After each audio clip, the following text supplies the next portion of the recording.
Estamos de volta com a programação nacional. Estou hoje aqui falando sobre a febre amarela com Wilson Guarda, coordenador da Vigilância em Saúde de Santa Bárbara do Oeste, e também com André Ribas Freitas, que ele é epidemiologista e também professor da Faculdade de São Leopoldo Mandica aqui de Campinas. Bom, gente, eu deixei uma pergunta e falei, bom, agora eu vou direcionar para o André. André, é o seguinte, a questão dos sintomas da doença, a gente poderia entrar um pouco nisso, porque está confundindo muito, né? As pessoas falam, estou com febre amarela, estou com dengue, eu estou com o quê? Olha, na verdade, o quadro inicial da dengue é muito parecido com o da febre amarela. Isso é impossível, nos 3 primeiros dias, definir qual que é um, qual que é o outro. Agora, tem áreas que ocorrem dengue todos os anos, e a febre amarela, ela não ocorre em todas as regiões do país ao mesmo tempo, não é? Está ocorrendo agora em várias regiões ao mesmo tempo, está ocorrendo no estado de São Paulo, Rio de Janeiro. Então, não é qualquer pessoa que estiver em qualquer Minas situação, também, que tá Minas, né? Não é qualquer lugar que a pessoa tiver que ela vai achar que está tendo febre amarela. Por favor, senão é um pânico, é uma situação de totalmente fora do padrão. O que acontece é o seguinte, nessa fase inicial, embora se sobreponham os quadros, pode haver uma dificuldade de diagnóstico. Mas durante a evolução, o paciente que tem dengue, ele não vai apresentar icterícia. A icterícia é a pele amarela, a urina fica escurecida, como quando o paciente tem hepatite. Na verdade, a febre amarela dá uma hepatite. Ela inflama o fígado, o vírus, ele infecta os hepatócitos, ele destrói o fígado, como uma hepatite comum, uma hepatite A. Né? Então o paciente fica com o olho amarelo, com a pele amarela e mantendo febre. Isso, se o paciente tiver esse sintoma, caracteriza muito bem. Não dá dúvida entre febre amarela e a dengue, tá? Então é importante... Mas no início, tudo dá febre. Tudo dá febre. É que no início, muitos quadros são parecidos. Febre maculosa, que a gente falou. Febre maculose, leptospirose... Por isso o nome das doenças, né, André? Febre amarela. Com um sobrenome. Febre maculosa. A febre maculosa é uma maculosa por quê? Porque dá máculas, manchas na pele. Então, assim, no quadro inicial é muito difícil saber do que o paciente está... por que ele está com febre. Nesse caso, é importante saber de onde ele veio. Se o paciente veio de uma área onde está tendo febre amarela, ainda que ele tenha só febre, o médico tem que avaliar para ver se pode ser febre amarela. Então tem que pedir uma função hepática, para ver como é que está o fígado dele, fazer um exame completo, né, das enzimas hepáticas, da bilirrubina, etc., para verificar se está tendo lesão hepática. Mesmo que sem icterícia, às vezes você consegue identificar antes dele ficar amarelado que ele está com algum problema no fígado. Então, é possível. Para isso, ele tem que passar essa informação para o médico, né?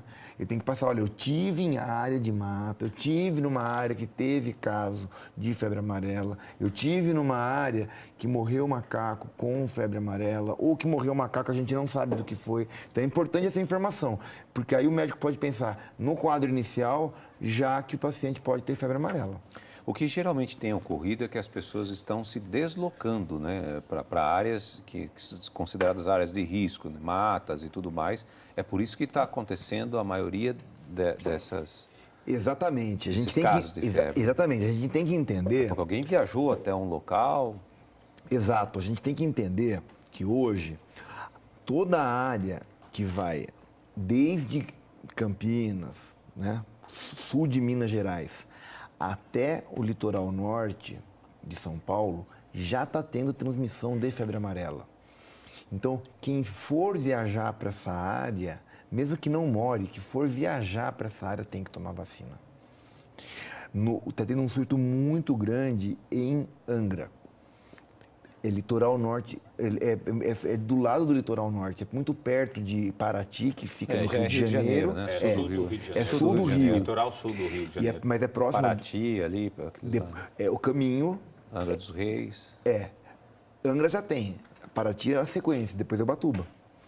Então, quem for para o litoral de São Paulo tem que se precaver, porque é uma doença muito grave. Mesmo que feito o diagnóstico e tratado adequadamente, a letalidade, ou seja, as pessoas que adoecem, uma grande parte morre. Quem tiver icterícia, a letalidade fica em torno de 55% a 35%. Ou seja, próximo da metade das pessoas que têm febre amarela morre. André, ainda com uma ressalva, a pessoa tem que se vacinar 10 a 15 dias antes da viagem. Antes da viagem. Porque tem um tempo para o sistema fazer imunológico se preparar para fazer o efeito, certo? Exatamente. Aliás, você falou aqui uma coisa que é interessante. Na verdade, a doença, ela destrói o fígado da pessoa. Isso. Não, É isso. principalmente o fígado. Ela destrói 4 órgãos que são importantes, né? Olha os órgãos. Fígado, rim, cérebro e coração. São esses os órgãos de ataque da febre amarela. Então, por isso é tão letal. Porque ela pega ao mesmo tempo vários órgãos que são vitais. Lógico, o órgão mais lesado é o fígado. Por isso tem alguns pacientes que estão sendo submetidos a transplante hepático e têm evoluído até que razoavelmente bem, alguns têm melhorado. Mas ele não destrói só o fígado. Também destrói o rim, também destrói o coração e pode dar encefalite também, que destrói o cérebro, né? Tá. A gente falou aqui dos 10 dias, né? Que o Wilson acabou de falar, né, a respeito de tomar a vacina 10 dias antes da sua viagem, né? Para poder estar seguro realmente e a vacina fazer efeito. Agora a gente está falando da vacina fracionada. Tem muita gente, é eficaz, todo mundo fica questionando isso. Ela é eficaz mesmo sendo fracionada? Olha, tem um estudo que foi feito, publicado semana passada. Porque a gente tem que entender que o fracionamento da dose foi uma estratégia que foi utilizada numa situação de crise que houve em Angola e no Congo, durante uma epidemia em 2016. Foi a primeira tentativa de usar isso em campanha de saúde pública.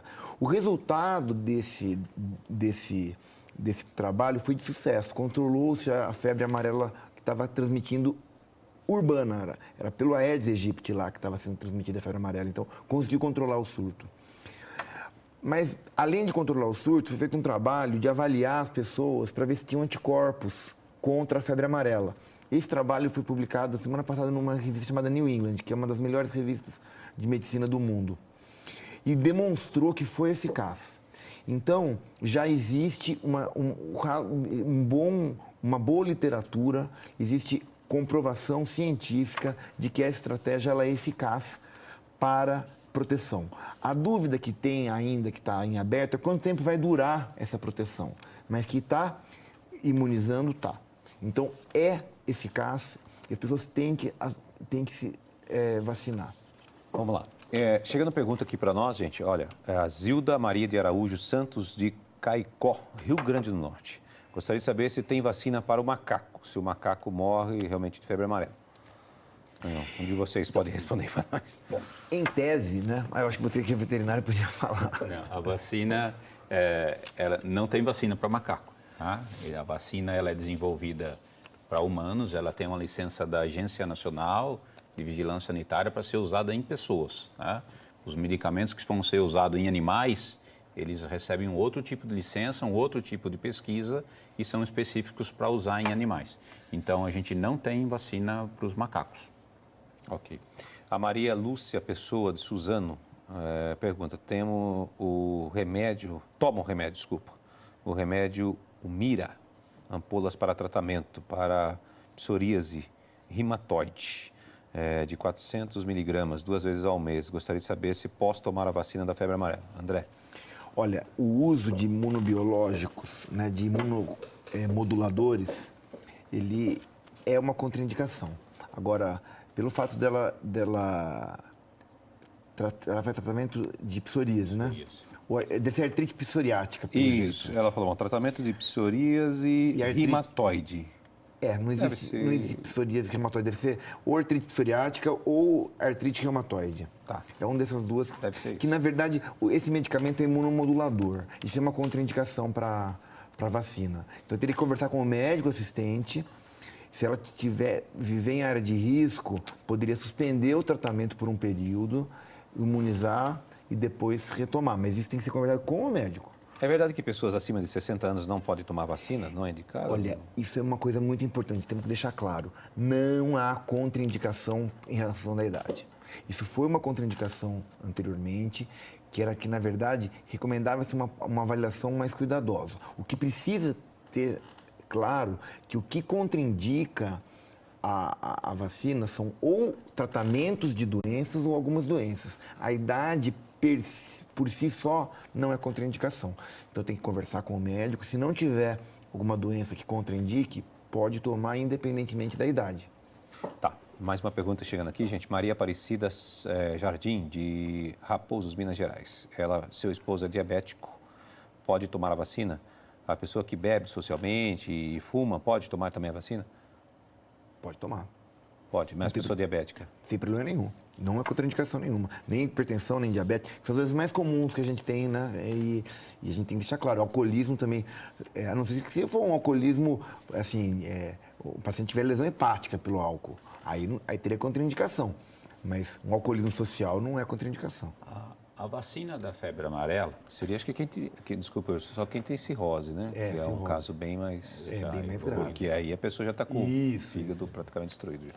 André, me corrija se eu estiver equivocado. A vacina da febre amarela, várias vacinas imunobiológicos, eles são feitos com o bichinho, o micro-organismo que provoca a doença. Então, as vacinas são diferentes de um medicamento. Um medicamento, você vai tomar um remédio para tirar a febre, um antibiótico, 1 miligramas por quilo, você aplica aquilo na pessoa, o organismo da pessoa já começa a fazer a reação ou começa a ter a concentração daquele medicamento no corpo da pessoa.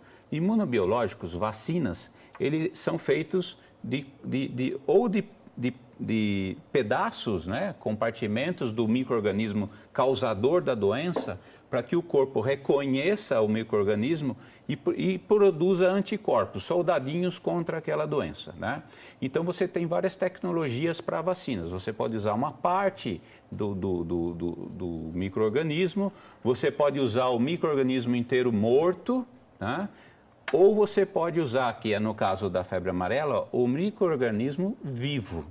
Né? Então, a vacina da febre amarela ela é composta pelo vírus vivo atenuado, para que ele não provoque a doença. Então, as contraindicações que vão ser levadas em consideração se fazer a vacina da febre amarela são para as pessoas que estiverem com o sistema imunológico incompetente.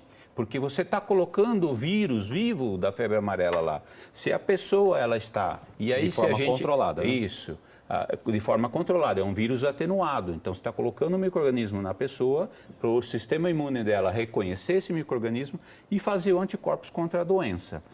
Se a pessoa está imunocomprometida, e aí o André falou várias doenças que podem imunocomprometer uma pessoa, e 60 anos não é um limite, né, André? Não é uma limite. pessoa com 60 anos só pelo fato dela ter 60 anos.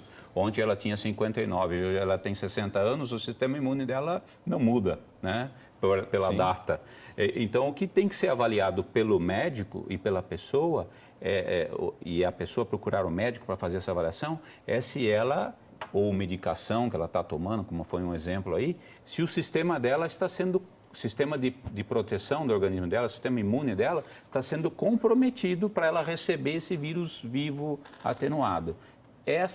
Isso é o que é levado em consideração na contraindicação da doença. Bom, a gente precisa ir para um rápido intervalo, você vai ligando para nós, fazendo as suas perguntas e a gente retoma já. Pera aí, André, a gente retoma aqui, você já vai complementar isso daí. A gente volta já. Meu Deus.